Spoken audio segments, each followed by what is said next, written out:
ये वादा करता हूँ आपको बाबा उसी ही रूप में दिखेंगे। आप हमें गीता समझाते हो, कुरान समझाते हो, बाइबल समझाते हो, गुरु ग्रंथ साहिब समझाते हो, पल पल मेरे सहारा बन के रहे। मैं पंडित जी यहाँ कोई अंदर आए थे? उन्होंने कहा नहीं नहीं कोई नहीं आए थे यहाँ तो।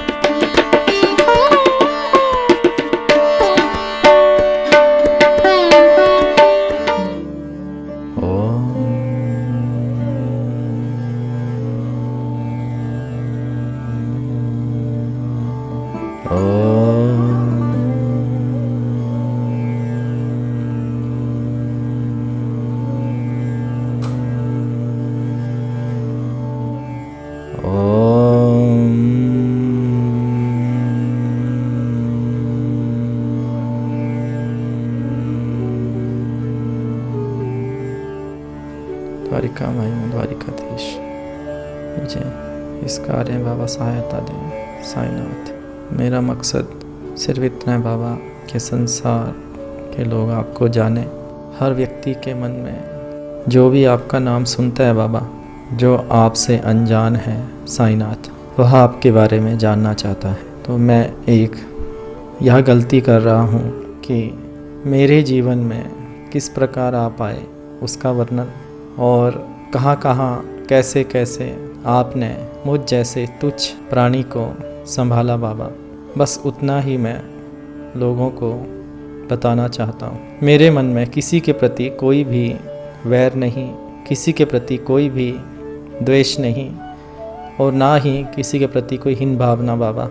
अगर फिर भी अनजाने में मुझसे कोई गलती हो तो मुझे सभी क्षमा करें, और बाबा आप मुझे क्षमा करें। हे साईनाथ, हे द्वारिकाधीश, द्वारिका माई में वास करने वाले आप साईनाथ, मैं आपके बारे में कुछ भी नहीं जानता था, ना कभी सुना था बाबा, लेकिन शारीरिक कष्ट के कारण दर दर भटका, अलग अलग शहरों में भटका, अलग अलग डॉक्टरों के पास भटका, लेकिन कहीं से रत्ती भर भी आराम नहीं रहा।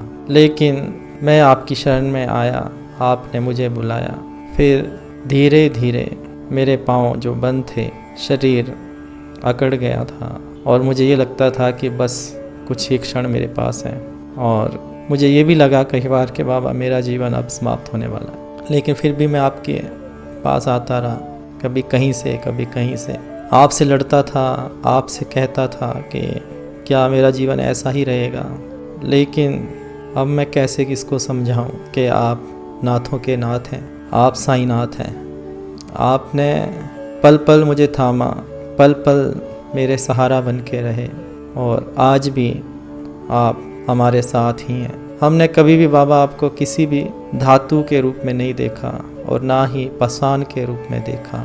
हमारे लिए आप सिर्फ बाबा साईनाथ हैं, हमारे बाबा साईं हैं। जिस प्रकार माँ संभालती है, आप संभालते हो बाबा। जिस प्रकार एक पिता हर अपने संतान की इच्छा पूर्ण करते हैं, उसी प्रकार बाबा आप भी हमारी हर इच्छा पूर्ण कर देते हो। वस्तुएं तो बहुत छोटी बात आ जाती है बाबा, आप हमें अनेकों ज्ञान से भी परिपूर्ण करते हो। आप हमें गीता समझाते हो, कुरान समझाते हो, बाइबल समझाते हो, गुरु ग्रंथ साहिब समझाते हो, आप हमें वेद समझाते हो, आप हमें जीवन का सार क्या है वह समझाते हो। हे साईनाथ, मेरी बस इतनी विनती है आपसे कि आप हमें ना समझ कर हमें हमारी गलतियों को क्षमा करना, और सदैव हमारे साथ रहना। हमसे कोई भूल हो तो बाबा आप हमारा कान पकड़कर हमें सुधारना और समझाना। आपको यह पूरा अधिकार है साईनाथ कि जब भी हम गलती करें, कुछ भी बुरा बोलें या किसी से कुछ भी द्वेष रखने की भाव आए, तो आप हमें उसी क्षण डांट सकते हैं और समझा सकते हैं और हमें सुधारें। हे साईनाथ, हम मनुष्य हैं, पल पल गलती करते हैं, और आप तो नाथों के नाथ हैं साईनाथ, आप हमें क्षमा करना। हे साईनाथ, हम आपसे विनती करते हैं कि आज का अध्याय 3 जो हम आपकी कृपा से ही कहना चाहते हैं, और आपकी कृपा से ही उसे संसार तक पहुंचाना चाहते हैं।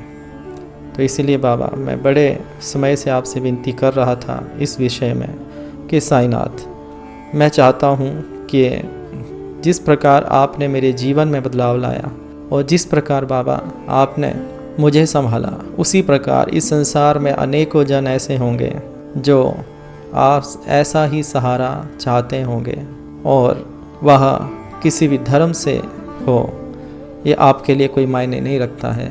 मैं अच्छी तरह जानता हूँ, क्योंकि आप नाथों के नाथ हैं, आप भूतनाथ हैं, आप साक्षात महादेव हैं। अब ये मैं किसी को कैसे समझाऊँ, लेकिन जब कोई आपकी शरण में आएगा, जिस भी नमस्कार को आपको करेगा और जिस भी अपने देवताओं को, अपने देवों को, अपने भगवान को स्मरण करेगा, आप उसको उसी रूप में दिख जाते हो।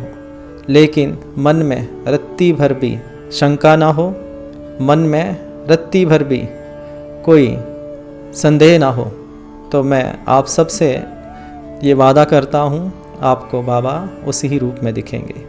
ये बाबा का वचन भी है और बाबा ने ये हमारे यहाँ अनेकों भक्त आए, उनको वैसे दर्शन भी दिए। मेरा बस इतना ही कहना है सबसे कि मैं नहीं चाहता कि तुम किसी बंदिश में आकर बाबा के पास आओ। हाँ, भाव हैं, सच्चे भाव हैं तो बाबा की शरण में ज़रूर आना। बाबा तो सिर्फ अपने नाम पुकारने से ही तुम्हारे पास आ जाएंगे। तो इसीलिए आपसे विनती है कि बाबा को जब जानना हो तो बुद्धि एक तरफ, भाव एक तरफ।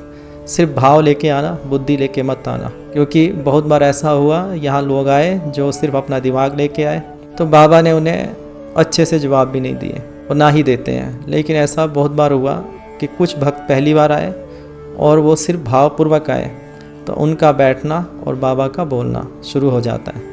तो इसीलिए मैं आपसे विनती करूँगा, कहीं भी बाबा की शरण में जाते हो तो चुपचाप जाकर बाबा को देखो, माथा टेको और वहाँ बैठ जाओ। बाबा आपसे बात करेंगे और अपने हिस्से के साईं ले आना। ये मेरा अटूट विश्वास है। मैं ये आप लोगों के लिए कह रहा हूँ कि ये विश्वास है, क्योंकि मेरा ये बोलना भी गुनाह है, अपराध है कि मुझे विश्वास है। मेरे साईं विश्वास से भी ऊपर हैं, आपके साईं आपके विश्वास से ऊपर हैं। तो इसीलिए ओम साई राम। साईनाथ महाराज की जय। साईनाथ महाराज की जय। बाबा साईं नमो नमः। साईनाथ महाराज की जय। बहुत जनों ने मुझसे एक प्रश्न किया कि भैया आप बाबा से कैसे मिल गए, और कुछ लोग ऐसे भी मेरे बाबा के स्थान पे आए जिन्होंने ये कहा कि हमने तो नामदान लिया, और मैंने कहा मैंने तो नहीं लिया, और उन्होंने कहा कि हमें तो हमारे गुरु ने मंत्र दिया। मैंने कहा भाई मुझे तो नहीं दिया। और कुछ ऐसे भी आए जो मुझसे इस बात को लेके थोड़ा गुस्सा होके भी गए कि उन्होंने कहा कि अच्छा, हम तो इतने सालों से मंत्र करते हैं, हम इतने सालों से जाप करते हैं, हमें क्यों नहीं ऐसा मिलता। तो मैंने उनके आगे हाथ जोड़ा, मैं कि भाई इस बारे में तो मैं 0/0, मुझे नहीं पता कि ऐसा क्यों है।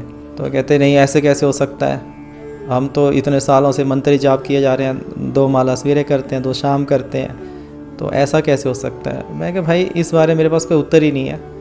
लेकिन मैं इतना ज़रूर कहूँगा, अगर आप मुझसे इस बात को लेके अगर थोड़ा बहस करना चाहते हो तो मैं इसमें कुछ नहीं कह पाऊँगा, क्योंकि मुझे पता ही नहीं इस बारे में। तो वो कहते ठीक है। अगर किसी ने प्रेम भाव से पूछा तो मैंने उनसे ज़रूर ये बात कही कि मैं जब छोटा था 10-12 साल का, तो मुझे भी शौक़ आया कि मैं भी थोड़ा पूजा पाठ करूं। फिर मुझे लगता कि नहीं, मेरे पास तो शिवलिंग नहीं है, और मैं ओम नमः शिवाय करता रहता था। तो मैंने कहा पता नहीं ऐसे ही करते होंगे।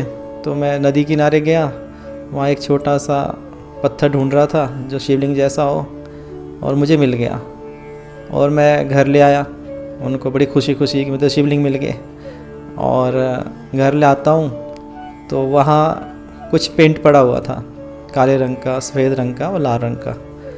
तो मैंने उन्हें जो है शिवलिंग जैसा आकार दे दिया, जो पेंटिंग कर दी। और फिर एक पुराना पहले दिया होता था छोटा सा, जिसमें धूप लगाते थे, उनके बीच में उनको रख दिया, और एक छोटा सा मंदिर सा बनाया था, उसमें स्थापित भी कर दिया, और वहाँ नीचे बैठ के ओम नमः शिवाय करता रहता था। मुझे बहुत सारे शब्द सुनने को मिलते थे, और मैं ये कहूँगा, मेरी ये विनती है सबसे, बड़ों से भी, माता पिता से भी और गुरुजनों से भी, कि कभी भी आपके पास कोई विद्यार्थी ऐसा हो जिसका मन पढ़ाई में ना हो, तो उसके मन में हीन भावना कभी मत डालना, जो मेरे मन से आज तक नहीं निकली है, कि कहीं ना कहीं वो भय है अंदर मन में। अगर भय ना होता तो मैं कितने साल हो गए हैं ये कोशिश करते कि मैं वीडियो बनाऊं बाबा को लेके, और हमारे भाई है एक छोटे भाई, उन्होंने सहयोग दिया कि नहीं आप बनाओ बाबा का, हम करेंगे साथ में। तो मेरे अंदर वो भाव रहता था कि मैं नहीं कर पाऊँगा, मेरे से बोला ही नहीं जाएगा, और मैं बाबा को कहता बाबा मेरे अंदर हिम्मत नहीं है। अगर आप मुझे हिम्मत देते हो तो अलग बात है, क्योंकि आप ही बुलवाते हो, लेकिन अगर आप मुझसे पूछो कि आप बनाओ तो मैं अभी भी नहीं बना पाऊँगा, क्योंकि कहीं ना कहीं मेरे सबकॉन्शियस में वो चीज़ अभी भी बैठी है कि तेरे बस का कुछ नहीं है, और ये गाने ही गाता रहता है, ये नाचने में ही शौक है रखता है, पढ़ने में है नहीं। तो मैं महादेव के सामने बैठ के एक ही बात बोलता रहता था कि मुझे सब ये सुनने को मिलता है, प्रभु आप ना मुझे बुद्धि दे दो, कि मुझे बस बुद्धि दे दो। और इतने सालों बाद मुझे समझ आया कि मैंने अनजाने में क्या मांगा। अब उसके साथ एक शब्द और है, सद्बुद्धि दे दो, क्योंकि बाबा ने यहाँ बहुत सारे लोग आए, अपने माता पिता जो होते हैं अपने बच्चों को लेके आते हैं, और बाबा से पूछ रहे होते हैं कि बाबा ये तो सुनता ही नहीं है। और कुछ ऐसे भी आते हैं जी हमने 25 लाख लगा दिए इसके बिजनेस के लिए, कोई कहता है 40 लाख लगा दिए इसके बिजनेस के लिए, और कहते हैं ये तो बिजनेस ठप हो गया। और जो पढ़ाई के पीछे पड़े रहते हैं वो कहते हैं जी पढ़ता ही नहीं है ये। तो मैंने बाबा से इस बारे में पूछा कि बाबा ये कैसे हो सकता है, तो बाबा ने कहा अरे अपनी संतानों के लिए जो है सद्बुद्धि मांगा करो, और जो सद्बुद्धि मिल जाए, बाबा ने कहा, और बाबा कहते हैं तो आपकी संतान 1 से करोड़ों पे कमा लेगा। अगर निर्बुद्धि रहा तो यहाँ बहुत सारे ऐसे अनुभव हमारे साथ रहे हैं जो करोड़ोपति होके भी आज बेचारे इधर उधर भाग रहे हैं, कुछ नहीं उनके पास, क्योंकि निर्बुद्धि थे, उड़ा दिया सब कुछ। सद्बुद्धि होती तो अच्छे से चलते। तो बाबा ने कहा, किसने कहा कि धन को अगर तुम लगाते हो ज़्यादा तो कारोबार चलता है, ये तुम्हारी गलत सोच है। अरे अपनी संतानों के लिए सद्बुद्धि मांगा करो। तो इसीलिए अगर कोई भी विद्यार्थी ऐसा है जो आपके स्कूल में पढ़ता हो और अध्यापक खासकर उस बच्चे को देख रहे हैं, तो उसके अंदर कभी भी ये भाव मत डालना कि तू जीवन में कुछ नहीं कर पाएगा, तेरे बस का कुछ नहीं है। और यही भाव अगर बच्चे के अंदर रह गए तो वो इतना बड़ा ट्रॉमा है बच्चे के लिए कि वो निकल नहीं पाएगा, और वो कभी ब्याह भी नहीं कर पाएगा। हमने भी कब किया किससे में, अब कर रहे हैं, वो भी बाबा की वजह से कर रहे हैं। तो इसीलिए कभी भी अपनी संतानों को ऐसा ना बोलें। तो मैं जब बाबा को ओम नमः शिवाय का जाप करने लगा, मुझे लगता है यही मंत्र बड़ा है। और हमारे यहाँ शिवलिंग नहीं कहते हैं, हमारे यहाँ शिव पिंडी कहते हैं, ये शिव जी की पिंडी है। शिवलिंग तो बड़े समय बाद पता लगा कि शिवलिंग होता है, पिंडी ही कहते हैं। और अभी भी आप जाओगे पहाड़ों पे तो शिव पिंडी ही कहते हैं, जो बुजुर्ग होंगे, ये शिव जी की पिंडी है। तो अब मुझे यहाँ समझ आता है कि तो शिवलिंग भी कहते हैं, बड़े सालों बाद पता लगा था कि शिवलिंग कहते हैं। फिर बीच में मैं जब शहर आ गया तो मेरे को कई बार याद आती थी कि मेरी जो एक छोटी सी पिंडी है भोलेनाथ की, पता नहीं कहाँ रह गई है, और फिर घर टूट गया, गिर गया, पता नहीं अब तो मिलेगी नहीं मिलेगी, लेकिन हमारी माता जी ने संभाल के रखी थी। मैं जब गया हूँ, बीच में गया पर मैंने ढूंढी नहीं, मुझे कम से कम 12-13 साल बाद मिली फिर से, और मैं बड़ा खुश हुआ कि अरे मिल गए महादेव मेरे। मैं ले आया उन्हें, और मैं अपने मन में सोच रहा था कि इनको अब मैं चांदी की पूरी तरह से तैयार करके रखूँगा। और जब यहाँ लेके आया तो एक मैम आते थे, उनको मैंने बताया कि ऐसे ऐसे मेरे को मेरे बचपन के महादेव मिल गए हैं। उन्होंने कहा अच्छा, तो कहते अब क्या करें। मैं इनको ना मैं अच्छा सा एक फ्रेम बनाना चाहता हूँ पूरी, जिसमें ये पूरी तरह से शिवलिंग लगे। उन्होंने कहा ठीक है।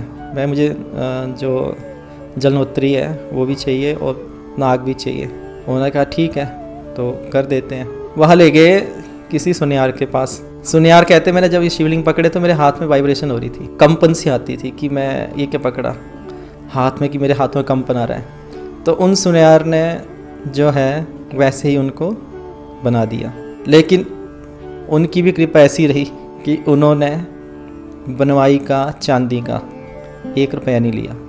उन्होंने कहा कि नहीं, मैं जब इनको बना रहा था तो मेरे हाथों में कुछ होता था, और कहते मैं जब गांव से लेके आया तो मेरे पास एक छोटी सी जोत पड़ी थी जो चांदी की थी, मैंने उसके उल्टा करके ना स्टैंड के ऊपर रख दिया। तो वो कह रहे थे, कहते भाई ये इससे ही नहीं निकल पा रहे, ये इसी में रहना चाहते हैं। तो उन्होंने वैसे ही रख दिए कि मैं ऐसे ही रखूँगा। कहते इससे नहीं निकल रहे हैं, मैंने बहुत कोशिश की, मैं इसमें नहीं सेट करूँगा या कुछ भी है, लेकिन ये इसी में सेट हो रहे हैं। तो हमने वैसे ही रख लिया हमारे पास। और आज भी हम शिवरात्रि होती है तो उन्हीं महादेव को हम पूजते हैं। और कोई भी हमारे पास बच्चा हो जो आता है बाबा के पास, और कभी उनके लिए बाबा जब लिखवा देते हैं कि इसे काल सर्प दोष है, तो उसका जो भी निवारण होता है वो हम यहीं बाबा की शरण में, और उन्हीं जो हमारे पास शिवलिंग है उनके ऊपर ही अर्पित करवा देते हैं। तो इसी वजह से मैं यही कहूँगा महादेव की कृपा कि बाबा की शरण मिली। तब मेरे लिए बाबा अनजान थे, ठीक है बाबा हैं, कोई मत्था टेकते हैं, जो सब करते हैं कि तुम्हारी इच्छाएं पूर्ण हो जाएंगी, तुम्हारे शारीरिक कष्ट चले जाएंगे, भगवान जब तुम्हारी सुनेंगे।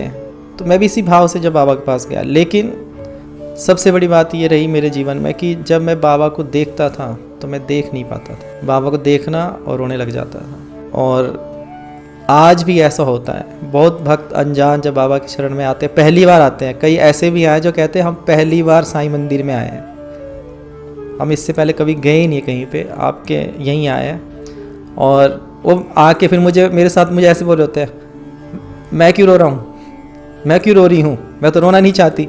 तो मैं हंसता हूँ, मैं कहता हूँ अरे पगले, पता क्या हुआ, आत्मा का मिलन हो गया, ये बुद्धि नहीं मिलने देती, पर आत्मा तो सच जानती है ना, तो तेरी आत्मा का मिलन हो गया, खूब रो ले।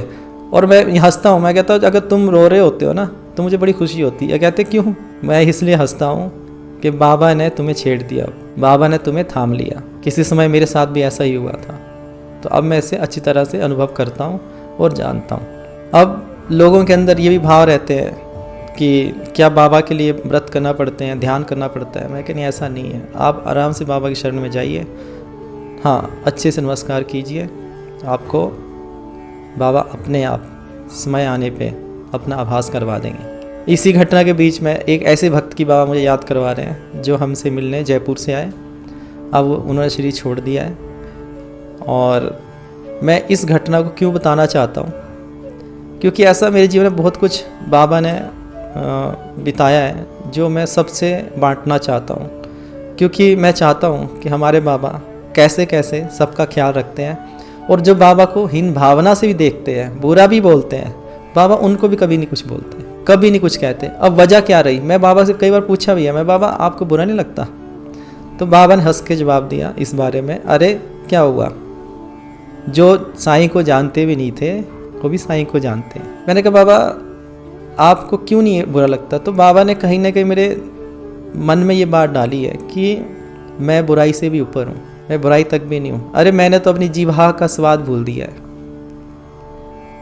कड़वा खट्टा मीठा जो मुझे देता है मुझे अच्छा लगता है, उसमें मुझे सिर्फ आनंद मिलता है, तो मैं क्यों किसी को कुछ बोलूं।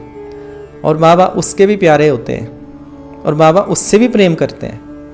हम इंसान नहीं करते, लेकिन भगवान तो करेंगे ना, क्यों नहीं करेंगे, भगवान को तो सब प्यारे हैं। अब कितने यहाँ आते हैं, मेरे सामने यहाँ बैठे होते हैं, वो अपनी माँ बाप से बदतमीजी में बात कर जाते हैं, आप क्यों बोल रहे हो, ऐसा नहीं होता, ऐसे ही बोल रहे हो। मैं देख रहा होता हूँ, मुझे हंसी आती है, मैं यही कहता हूँ यही तो भगवान है। तुम भी अगर भगवान को बुरा बोल रहे हो, वो भी कैसे छोड़ेंगे। और माँ बाप हाथ जोड़ रहे होते हैं, ये जी ऐसे ही बात करता है, तो बाबा हंस के कहते हैं कुछ नहीं है, संतान मोह है, पुत्र मोह है।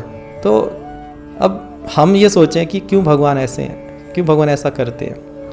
अब यही घटना एक ऐसी है जो मेरे साथ घटित हुई मेरे जीवन में, कि एक भक्त आए जयपुर से जो आपसे मैं साझा करना चाहता हूँ।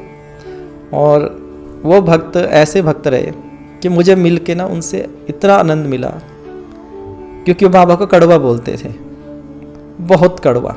उन भक्त के अंदर एक खासियत ये थी कि हर महीने वह भक्त माता जम्मू वाली वहाँ जाते थे, और हर महीने उनकी एडवांस बुकिंग होती थी। तो उनकी बेटी बाबा के पास आती थी मत्था टेकने, तो उन्होंने कहा पापा एक बार मिल लेना जब आप जाओगे जयपुर से जम्मू, जम्मू से चंडीगढ़ रुक जाना और मिल लेना बाबा के यहाँ, मत्था टेक लेंगे। तो उन्होंने कहा ठीक है आ जाऊँगा। तो 1 महीना निकला, 2 महीना निकला और नहीं आ पाए। एक बार जब उन्होंने मिलने आना तो उन्होंने फ़ोन आया मुझे कि मैं ऐसे ऐसे चंडीगढ़ आना चाहता हूँ। मैं सर आ जाइए। तो मैंने इंतज़ार किया, वो आए और जैसे उन्होंने दरवाज़ा खोला कहते अच्छा यहाँ भी यही बैठे हैं। तो मैं थोड़ी देर के चुप हो गया, भाई बाबा को ऐसे बोला, अरे यहाँ भी ये बैठा हुआ है, ऐसी उनकी आवाज़ थी। तो मैंने कुछ नहीं रिएक्ट किया कि चलो, उन्होंने बोल दिया क्योंकि पहली बार तो उनसे मिल रहा था। तो उन्होंने ऐसे बाबा का स्वरूप, ये ऐसे वो बैठे, इधर मैं बैठ गया। तो मैं थोड़ी बात की तो उन्होंने कहा हाँ आप कैसे जानते हो इन्हें? मैं कही जी मुझे तो बाबा ने नौकरी दी है, मैंने बाबा से कहा था मेरा साथ दो, तो बाबा ने इस प्रकार से मुझे मेरा साथ देना शुरू किया। और मैंने अनजाने में कहा था, गुस्से में कहा था, पर बाबा ने ये घटना भी ज़रूर आपसे शेयर करूँगा कि मैंने बाबा से कैसे मांगा था साथ। तो उन्होंने कहा अच्छा, तो मुझे कहते मैं इनको गुंडों का सरदार कहता हूँ। तो मैंने कहा है बाबा को गुंडों का सरदार कह रहे हो? मैं कहा आप क्यों कहते हो बाबा गुंडों का सरदार? कहते मैं इसलिए कहता हूँ, मेरे साथ में ही एक प्रॉपर्टी डीलिंग का काम करते हैं और मैं अच्छी तरह जानता हूँ कि वो अच्छे नहीं हैं, पर उन्होंने अपने ऑफिस का नाम कुछ साईं बाबा के नाम से रखा हुआ है और वो कहते हैं लड़ाई झगड़े में बहुत आगे हैं। मेरे साथ भी उनका झगड़ा चलता है किसी प्लॉट को लेके और कहते वो हर जगह बच जाते हैं। तो इसलिए मैं कहते हैं इनको गुंडों का सरदार बोलता हूँ कि ये गुंडों का सरदार है, बाबा को बोलते हैं। तो और कहते हैं चाहे कुछ भी हो जाए, हर वीरवार मैं इसके दर पे जाता हूँ। तो मैंने कहा हर वीरवार जाते हो? कहते हैं हाँ।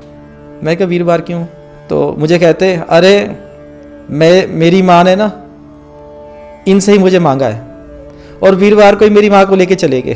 तो मुझे ये रहता है कि हर वीरवार जाऊँगा और मिल के आऊँगा, पर कहते मैं मिलने नहीं जाता, सुनाने जाता हूँ बाबा को। तो मैंने कहा जी आप क्या बोलते हो? तो उन्होंने मेरी लात पकड़ी ऐसे, कहते जो बाबा की लात है ना मैं उसको ऐसे पकड़ता हूँ ज़ोर से। तो मेरी लात उन्होंने ऐसे पकड़ी तो वो कहते आपकी तो मैं हल्के से पकड़ी है और बाबा की तो मैं ज़ोर से पकड़ता हूँ और ज़ोर से बोलता हूँ और गुंडा के सरदार।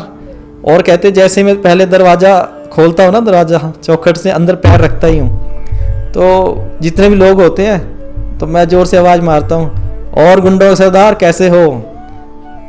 तब मैंने फिर बाबा से पूछा, मैं बाबा ये इस प्रकार बोलते आपको क्या मतलब बुरा नहीं लगता? क्योंकि ये तो सबके सामने बोलते होंगे गुंडों के सरदार आपको। तो बाबा ने जवाब दिया, अरे इसकी भक्ति देखो, बारिश हो, गर्मी हो, सर्दी हो, ये हर वीरवार मुझसे मिलने आता है और हर वीरवार मुझे इंतज़ार रहता है कोई आएगा मेरी लात तो दबाएगा। तो मैं तो उल्टा इसकी लात दबाने का इंतज़ार कर रहा होता हूँ कि आएगा मेरी लात तो दबाएगा। यहाँ किसी के पास समय होता नहीं, ये वक्त ऐसा है समय निकाल के आता है। और फिर उन्होंने बाबा का मंत्र बोला, श्री अनंत कोटि ब्रह्मांड नायक राजाधिराज योगी राज पार ब्रह्म श्री सच्चिदानंद सदगुरु साईनाथ महाराज की जय। पर उस समय मुझे मंत्र नहीं आता था। तो मैंने उनको देखा और मुझे लगा कि नहीं, जो ये दिख रहे हैं वो नहीं है। बाबा ने इनकी सिर्फ भक्ति की तरफ ध्यान देते हैं, इनकी कड़वाहट पे ध्यान नहीं देते। तो ऐसे हैं हमारे साईनाथ कि बाबा को उससे भी प्रेम है। अब बाबा के साथ अनुभव जब मुझे हुआ पहला, तो बाबा के मंदिर में हुआ। वो इस प्रकार हुआ, मैं दोपहर को जब गया मत्था टेकने, तो 1 से लेके 3 बजे तक वो मंदिर बंद रहता है बाबा का। तो वहाँ 3 जन बाहर बैठे हुए थे। वहाँ बैठने के लिए बाहर एक बैठक बनाई हुई है जहाँ लोग जूते खोलते हैं और थोड़ी देर बैठते हैं। तो मैंने माथा टेका, मैं पंडित जी जय साई राम। वहाँ बुजुर्ग बैठे थे, उनको भी नमस्कार ओम साई राम किया। तो वो कहते अच्छा माथा टेकने आए? मैं हाँ जी। कहते हाँ बेटा जाओ जाओ। तो मैंने दरवाज़ा खोला, गेट खोला और अंदर चला गया। और जैसे अंदर गया और मैंने बाबा का, जो बाबा ऊंचे बैठे हैं तो वहाँ ऐसे थोड़ा सा ऊंचाई है, तो तब भी मेरे नी में दर्द थी। मैं बड़े हाथ पकड़ के नीचे बैठा और मैंने माथा लगाया बाबा के, वहाँ चरण पादुकाएँ हैं। और मैं बाबा को देख रहा था। मैंने फिर माथा लगाया और मेरा मन किया थोड़ा मैं ऐसे रहूं। जैसे मैंने माथा और आंखें बंद की, ऐसे लगा के रखा था क्योंकि कोई नहीं था वहाँ उसमें, तो मेरे पिछली तरफ घुंघरुओं की आवाज़ आती है, छन छन छन छन छन, ऐसे ऐसे। तो मेरे उन घुंघरुओं में जब आवाज़ गई और मेरे कानों में वो आवाज़ पड़ती है, तो जब मैंने वो आवाज़ सुनी मुझे ऐसा लगा कि कोई महिला आई है और मुझे आगे से हट जाना चाहिए, इन्होंने माथा टेकना है। तो फिर मुझे ये भी ध्यान आया कि अगर कोई आता हो घंटी तो बजाता, पर फिर भी मैंने साइड दी, पर मुझे लगा वहाँ कोई नहीं है। फिर उठ के देखता हूँ, जो दृश्य मैंने देखा वो तो मैं क्या ही वर्णन करूँ आप लोगों से, कि बाहर वो तीनों जने सोए हुए थे। क्योंकि और वो कितनी देर की बात है, सिर्फ मुझे लगता है 5 मिनट भी नहीं हुई होगी, 3-4 मिनट की बात है। तो जब मेरी नज़र बाहर पड़ती तो उनकी ऐसे बैठे बैठे उनकी आंखें बंद थी। तो मैं बाहर निकला माथा टेकते हुए, वापस आया। मैं पंडित जी यहाँ कोई अंदर आए थे? उन्होंने कहा नहीं नहीं कोई नहीं आए थे यहाँ तो। और मैं समझ गया कि मेरे बाबा हैं, कि बाबा मुझे अपना आभास करवा रहे हैं। और बाबा की उधी, उसी मंदिर में एक बार मुझे उधी मिलती है, मैंने उधी खाई और मुझे मिठास रही ऐसे जैसे मैंने मिश्री खा ली हो। तो मुझे लगा कि मैं पंडित जी को पूछूं। मैं कहा पंडित जी उधी में क्या डाला हुआ, बाबा की विभूति में कुछ डाला हुआ है? कहते क्यों? मैं मुझे ऐसा लग रहा है जैसे इसमें ना मिश्री है जो मुँह से जा ही नहीं रहा स्वाद। वो हंसने लग गए। मैं कहा क्यों हंस रहे हो? कहते आपकी कोई मन्नत बाबा ने सुन ली है। उसके बाद उदी के बाद ये अनुभव मेरे साथ हुआ था बाबा का। फिर मुझे ये नहीं था कि बाबा हमारे प्रश्नों के जवाब देंगे। ये तो धीरे धीरे जब कोई लोग आने लगे बाबा के पास और बाबा सुनाई देते थे, मुझे लगता था कि नहीं भ्रम है। मुझे बहुत समय तो ये लगता रहा तो भ्रम है, ऐसे थोड़ा होता, ऐसे नहीं होता, ऐसा नहीं होता, ऐसे नहीं होता। लेकिन कुछ ऐसी बातें हैं जो मेरे जीवन में होनी थी, जो मुझे बाबा ने पहले ही बता दी थी। मेरे शरीर को लेके भी बताया था। और कुछ लोग ऐसे हैं जिनको बाबा ने पहले ही कह दिया था कि इनके साथ ही होगा। तब मुझे नहीं पता था, मैंने लिख दिया था मैं अच्छा होगा, पर वही हुआ। फिर बाबा ने मुझे समझाया श्रद्धा और सबरी। धीरे धीरे इस प्रकार मुझे समझ आ गई कि अरे मेरे साईं ने तो मुझे नौकरी दे दी है। और मैं बहुत खुश हुआ कि अब मुझे मेरा भी ऑफिस बनेगा, मैं भी ड्यूटी जाऊंगा, मैं भी बैठूंगा। क्योंकि जिस प्रकार मेरा शरीर रहा तो मैं कहीं नौकरी नहीं कर सकता था। मुझे पता है 8 घंटे मैं नहीं कर पाऊंगा। किया मैंने काम, बाबा ने करवाया मुझसे, मेहनत करवाई, लेकिन 7 दिन से ज़्यादा कहीं नहीं किया। और मुझे ऐसा लगता कि नहीं मेरे से नहीं होगा बाबा। और बाबा से लड़ता रहता था, मैं बेलना मांगता हूँ आपसे, अरे बाबा मैं आपसे साथ मांगता हूँ, मेरा साथ तो दो, मुझे बताओ सही मैंने क्या करना है, मैं क्या करने आया इस जीवन में। संगीत सीखने चंडीगढ़ आया, ठीक है मानता हूँ, मुझे गाने का शौक़ रहा, अभी भी है, पर वो भी इसमें भी बाबा का बड़ा साथ मेरे साथ रहा। कि मुझे इच्छा थी कि मैं संगीत सीखूं पर पैसे नहीं थे, तो बाबा ने मुझे एक ऐसे स्थान पहुंचाया जिन्होंने मुझे कहा कि नहीं कोई ज़रूरत नहीं पैसे देनी, आओ सीखो। फिर 3-4 साल वहाँ गया, नित्य गया। तो मैंने ये सोचा था मुझे पंडित नहीं बनना है कि मुझे बहुत राग आने चाहिए, मुझे ये था कि नहीं मुझे बस गाने आना चाहिए। तो वो समझ आ गई कि बाबा ने मुझे समझ दी कि हाँ अलंकार अच्छे से कर लो, कि हर राग अलंकार में ही तो है, तो अलंकार अच्छे से कर लो। तो मैंने उतना समय सिर्फ यही किया, इसी का रियाज़ किया। और फिर बाबा ने ये मौका भी मुझे दिया कि गाना कैसे तैयार होता है।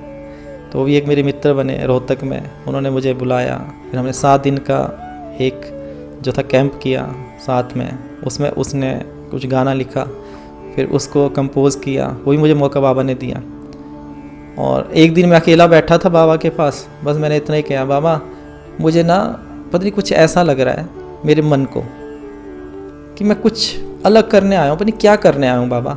ये सबका प्रश्न है, इस संसार में जितने भी लोग होंगे सबका प्रश्न है कि इस देह का कार्य क्या है, क्या करना है हमने इस संसार में आकर। मेरे से छोटे चले गए, मेरे से बड़े चले गए, और मुझे पक्का पता है कि मैं भी लाइन में हूँ, कोई बाद में, कोई पहले, कोई बाद में। ये इस संसार की रीत है। तो मैंने बाबा से पूछा कि बाबा मुझे बताइए ना मैं क्या करने आया। तो बाबा ने ऐसे अपने साथ बिठा दिया, और मुझे बहुत खुशी होती है कि मैं अपने ऑफिस में काम कर रहा हूँ। बाबा के यहाँ जॉब करता हूँ, मुझे बाबा सैलरी भी देते हैं, मुझे बाबा DA भी देते हैं, मुझे बाबा बाहर घूमने ही भेजते हैं। तो मैं उसी तरह अपने जीवन को रखना चाहता हूँ। लोग मुझे आकर, हाँ, संसार में लोग ऐसे हैं जो भी यह कार्य करते हैं, उस कार्य करने वाले को भगवान मान लेते हैं, लेकिन लोग स्वार्थी हैं। उन्हें भगवान से कुछ लेना देना नहीं, उन्हें सिर्फ अपने कार्य से लेना देना है। कि जिस प्रकार आते हैं लोग, वो पूछ रहे होते हैं, भैया बिजनेस नहीं चलता, भैया शादी नहीं हो रही है, बहुत ज़्यादा परेशानी। कल ही एक बच्ची आई थी, कहते जी घर में बहुत टेंशन है। मैं किस बात की टेंशन है? वो कहते जी ये टेंशन है कि शादी नहीं हो रही है, मैं 33 साल की हो गई हूँ। तो मैं हंसने लगा। मैं कहा भाई जब उसके बाद जो होगी टेंशन उसका पता है? कहते नहीं, कुछ भी हो जाए। फिर बाबा बोल रहे कि अरे ये बोलती है कि कैसा भी वर मिल जाए। तो मैं हंस के कहता हूँ भाई ऐसा मत बोला कर, कैसा भी वर मिल जाए नहीं, जीवन साथी मांगा करो जो जीवन भर साथ रहे। आज का आप देखोगे एक आम बात हो गई है, आम बात, तलाक, और इंग्लिश में कहते हैं डिवोर्स। अब ये तलाक शब्द कहाँ से आया है? हमारा तो है ही नहीं है, ये उर्दू का शब्द है। डिवोर्स हमारा है ही नहीं है, ये इंग्लिश का शब्द है। विवाह विच्छेदन इतना बड़ा कोई बोलता नहीं है, हिंदी का शब्द है, लेकिन ये हमारा था ही नहीं, कभी था ही नहीं। हमने तो वेस्टर्न अपनाया, इसलिए सब कुछ वेस्टर्न हो गया। यहाँ मुगल रहे, उन्होंने हमें ये भी दे दिया सीख। लेकिन हमारे भारत में, हमारे देश में विवाह एक से ही होता है और ये माना गया है। और ये हमारा देव देवताओं से ऐसा ही है, प्रेम हुआ, विवाह हुआ।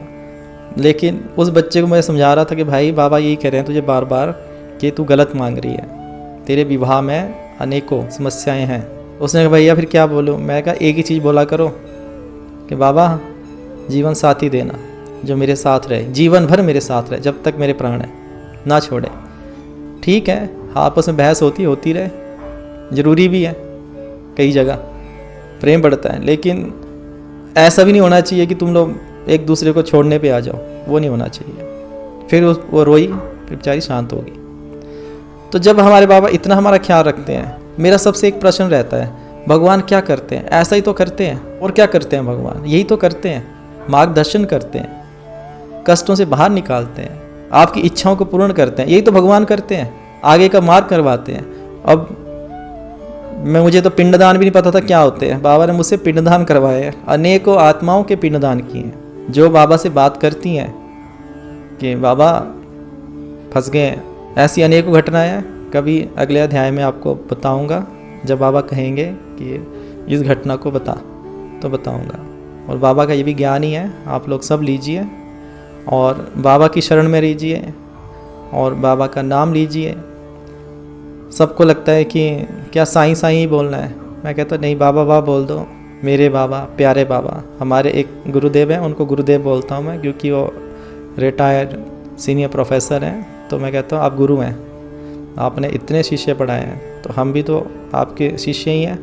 तो मुझे कहते नहीं नहीं ऐसे नहीं, मैं नहीं, आप मेरे गुरु हो। तो मैं कहा गुरुदेव, ऐसे बोलता हूँ उन्हें। तो वो जिस भाव से बाबा को बोलते मैंने कभी नहीं सुना किसी को। वो कहते हैं मेरे प्यारे बाबा, कितने सुंदर बाबा, अरे मेरे प्यारे बाबा। तो मैं उन्हें कहता हूँ जो भाव आपके, हमारे नहीं होंगे कभी भी, ये आपके भाव हैं। तो भाव से ही भगवान है, और भाव सच्चे रखना। ये शुद्धि अशुद्धि के चक्कर में मत पड़ना, क्योंकि बाबा ने पहली बार भी बहुत बार कहा है सबको कि तुम शुद्ध क्या दे सकते हो। तो किसी का इसके बाद जवाब ही नहीं था किसी के पास। मैंने पूछा कईयों क्या दोगे शुद्ध बाबा को, दो। तो कईयों ने बोल दिया कि मैं अच्छे से नहा धो के बाबा को भोग बनाएंगे। फिर किसी ने बोला कि मैं बाबा को शुद्ध क्या दे सकती हूँ या दे सकता हूँ, मैं अपने आप को ही दे देता हूँ। ये सब बनावटी बातें हैं, ऐसा नहीं है। तो हमारे जीवन में अनेकों घटनाएं ऐसी हैं जिससे हमें सीखना चाहिए। जिस प्रकार सबरी के बेर लक्ष्मण ने खाए पर भगवान राम ने खाए। भगवान राम को सबरी दिख ही नहीं रही थी, सिर्फ उसके भाव दिख रहे थे, और जूठे बेर जूठे लग ही नहीं रहे थे, वो सिर्फ मीठे लग रहे थे, क्योंकि प्रभु को सिर्फ मीठे बेर देना चाहती थी, खट्टे और कड़वे नहीं। क्या आप अपने भगवान को ऐसे खिलाते हो? कभी नहीं खिलाते। या आए हैं लोग मुझे पूछते हैं, उनके लड्डू गोपाल बोल रहे होते हैं, कहते हैं मुझे ये कुछ नहीं देते, ये खुद ही खाते हैं। ऐसे भी लोग आए हैं जिन्होंने अपने लड्डू गोपाल छोड़े हुए हैं, बाबा उनको भी पूछते हैं क्यों छोड़ के आए। ऐसे भी लोग मिले जिन्होंने अपनी मूर्तियों को थोड़ी सी चोट लगने से उठा के जल प्रवाहित कर दिया या पीपल के वृक्ष के नीचे रख दिया। मैंने पूछा कि क्यों उठाया, तो कहते जी खंडित हो गई थी। तो मेरा जवाब आता है कि कल तुम्हारे बच्चे जब तुम वृद्ध हो जाओगे, वृद्ध अवस्था में जाओगे और कहीं तुम्हारा कुल्हा टूट गया, यानी तुम खंडित हो गए, अब वो तुम्हें भी छोड़ दें कहीं कि तुम्हारे भाव उनमें नहीं आए। अगर भाव आते तुम नहीं छोड़ते, मरहम पट्टी कर देते, क्योंकि भाव होते ना। तो इसीलिए कभी भी इस भाव में नहीं जाना चाहिए। बुद्धि मत लगाया करो, भगवान बुद्धि से नहीं चलते। मैं कितनी बार कहता हूँ, भाव से चलते हैं, भाव से सुनते हैं। तुम्हारे जो इमोशंस है ना, वो सच्चे होने चाहिए, फीलिंग्स सच्ची होनी चाहिए अपने प्रभु के प्रति। वो तुम्हारे साथ ही हैं, तुम्हारे साथ ही होंगे। अनेकों बार ऐसी घटनाएं भी हुई हैं हमारे जीवन में कि थोड़ी लगनी थी, थोड़ी लगनी थी, लेकिन बाबा ने लगने नहीं दी। आया एक व्यक्ति यहाँ पे बाबा के पास बैठा, उसके कहता जी रोड पड़ी है रात में, तो और सर पूरा यहाँ से सर्जरी हुई है, एक्सीडेंट हुआ। उसके बाद फिर उसके एक्सीडेंट हुए, लेकिन उसे कुछ नहीं हुआ। तो मैंने पूछा क्यों, क्या हुआ? कहते जी पता नहीं क्या होता था, समझ ही नहीं आती, गाड़ी लगती रह जाती है हर बार, बस थोड़ी इधर लग जाती है, कभी उधर लग जाती है, पर कहते बाबा लगने नहीं देते होंगे। तो मुझे ये दिख रहा था कि कितनी बार बाबा ने जहाँ ट्रक है या कोई गाड़ी है और उसकी गाड़ी है, उसके बीच में बाबा के पाँव दिखे हैं कि बाबा नहीं लगने देते। तो इसीलिए हाँ, अपने कर्मा हम अब जब करते हैं, बाबा ने कर्म को लेके बड़ा अच्छा हमें समझाया। मैं चाहता हूँ कि आप तक ये बात पहुँचे बाबा की, कि कर्म सिर्फ तुम्हारे इस तरह ही नहीं हो सकते कि तुम जहाँ के कुछ कर रहे हो तो वो कर्म ही है। बाबा ने कहा कर्म बुद्धि द्वारा भी होते हैं। अगर तुम किसी के बारे में बुरा सोच रहे हो, वो भी कर्म में ही आएगा। नेत्रों द्वारा भी होते हैं। अगर तुम बुरी दृष्टि से किसी को देख रहे हो, वो भी कर्म ही है। वाणी द्वारा, अगर तुम अपनी वाणी से किसी को कटु वचन बोल रहे हो, बुरा भला बोल रहे हो, वो भी कर्म है। तो इसीलिए बाबा बोलते हैं अपनी सोच को, अपनी बुद्धि को भी अच्छी ही दिशा देनी चाहिए। नेत्रों को भी आदेश देना चाहिए, अच्छी ही तरह देखा करो। और अपनी वाणी को भी बाबा ने कहा है मीठा ही बोलना चाहिए, मधुर बोलना चाहिए, स्वच्छ बोलना चाहिए। इससे तुम्हारे कर्मा, जो तुम्हारे कर्म है, बैलेंस होते हैं। तो हम बाबा से विनती करते हैं कि हे साईनाथ, अगर आप हमें कुछ और अध्याय देना चाहते हैं तो ज़रूर दीजिएगा, और हम कोशिश करते रहेंगे बाबा हम इस कार्य को बढ़ाएं और करें। जय साईनाथ महाराज। साईनाथ महाराज की जय। बाबा इसमें कोई भी हमसे गलती हुई हो तो उसके लिए हमें क्षमा करें और हमारे वाणी में अपना वास करें साईनाथ, क्योंकि हमें कुछ बोलने नहीं आता बाबा, ना हम अच्छा सोच सकते हैं साईनाथ। आप ही बुलवाएं और आप ही अच्छा हमारी बुद्धि को चलाएं। साईनाथ महाराज की जय। साईनाथ महाराज की जय। साईनाथ महाराज की।